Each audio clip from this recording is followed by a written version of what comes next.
नमस्ते, मैं कंचन गुप्ता। आज पुनः सभी पुण्य आत्माओं को नमस्कार करके माँ सरस्वती की कृपा से गोविंद दामोदर माधवेती श्लोक नंबर 47 से आपको कुछ श्लोक सुनाऊंगी।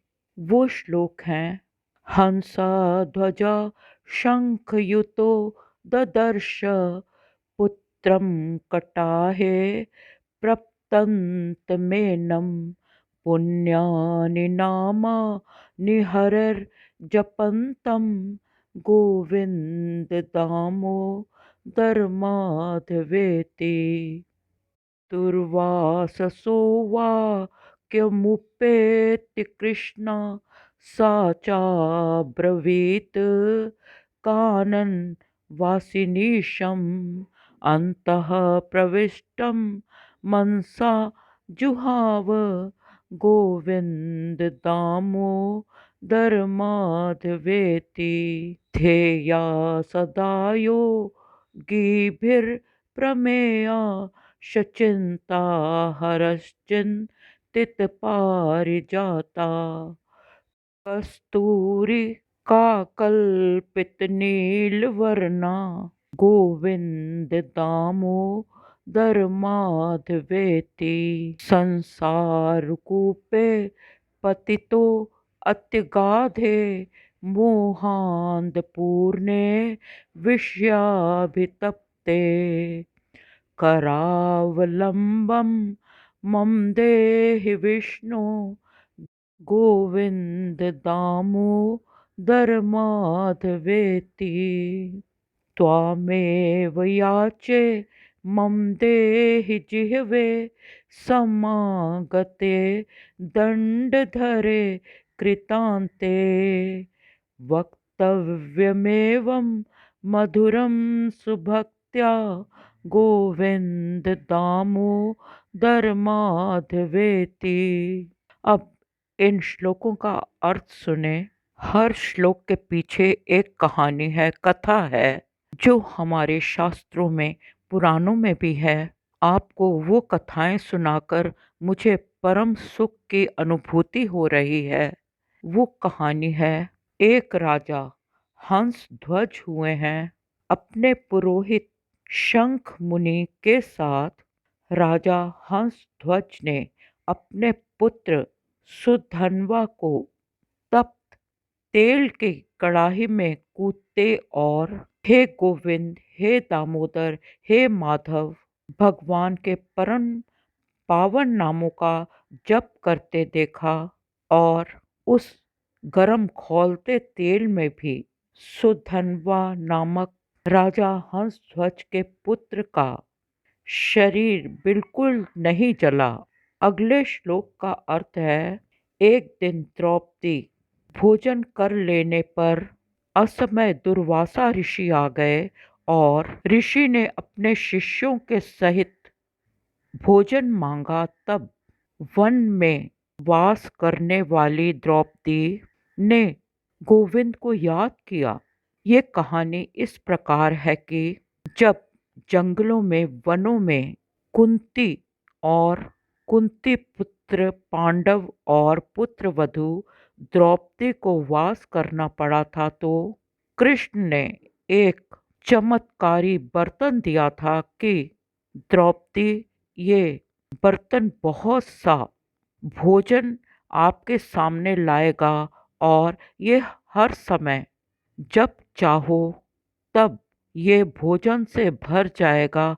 परंतु द्रौपदी को कृष्ण ने ये कहा कि तुम पहले सबको खिलाना, फिर तुम खाना, क्योंकि अगर तुम खा लोगी तो ये बर्तन खाना नहीं देगा। द्रौपदी रोज, प्रतिदिन, प्रति रात्रि अपनी माता समान कुंती देवी को और पांडवों को खिलाकर स्वयं खाती थी। परंतु उस रात्रि सबको खिलाकर जब द्रौपदी ने भोजन किया तो अचानक दुर्वासा ऋषि आ गए। सभी जानते हैं कि दुर्वासा ऋषि बहुत क्रोधी थे और तुरंत शाप दे देते थे। जब दुर्वासा ऋषि अपने शिष्यों के साथ आ गए और भोजन मांगा तो द्रौपदी बहुत घबराई, क्योंकि वे डर गई कि वो खा चुकी थी और वो चमत्कारी बर्तन और खाना ना देता तो दुर्वासा ऋषि अवश्य ही श्राप दे देते। तब द्रौपदी ने उस घबराहट में हे गोविंद दामोदर माधव, मेरी रक्षा करो, ये कहकर कृष्ण का आवाहन किया।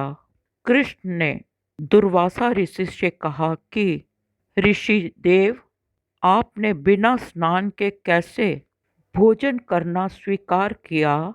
कृपया आप शिष्यों के साथ स्नान करके आएं और आके गरम गरम भोजन का स्वाद लें।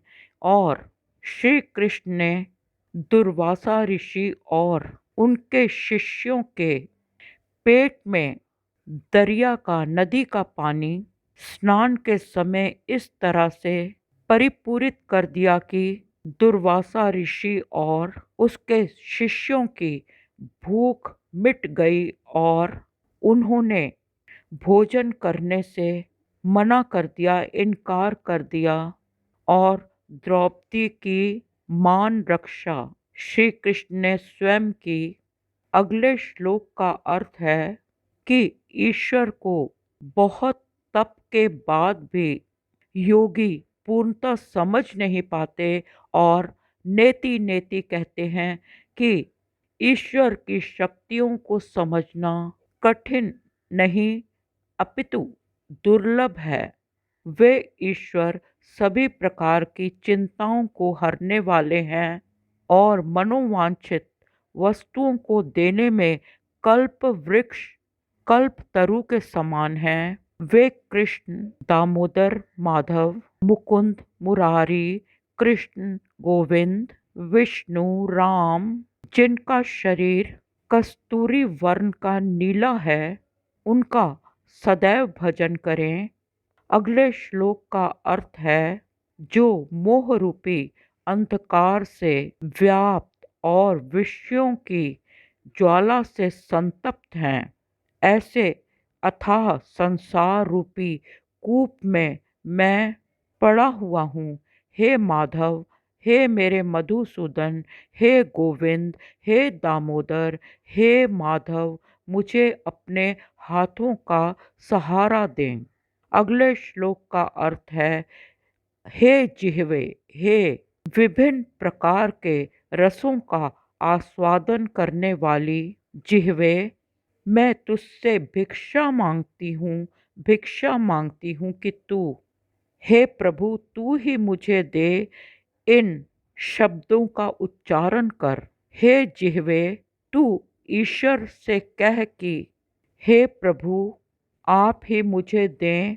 जब दंडधारी दंडपानी यमराज इस शरीर को अंत समय में लेने आवे तो प्रेम से गदगद स्वर में हे गोविंद, दामोदर, माधव, इन मंजुल नामों का उच्चारण करते रहना। हे जिह्वे, सदा कृष्ण नाम करना। आज इति। आशा करती हूँ कि आपको हर श्लोक में छिपी पौराणिक कहानियाँ सुनाई देती हैं और समझ आती हैं। आप प्रतिदिन केवल कुछ क्षणों में ईश्वर से अपना तारतम्य स्थापित कर सकते हैं। इन्हें सुनने के लिए आप सबका धन्यवाद। धन्यवाद।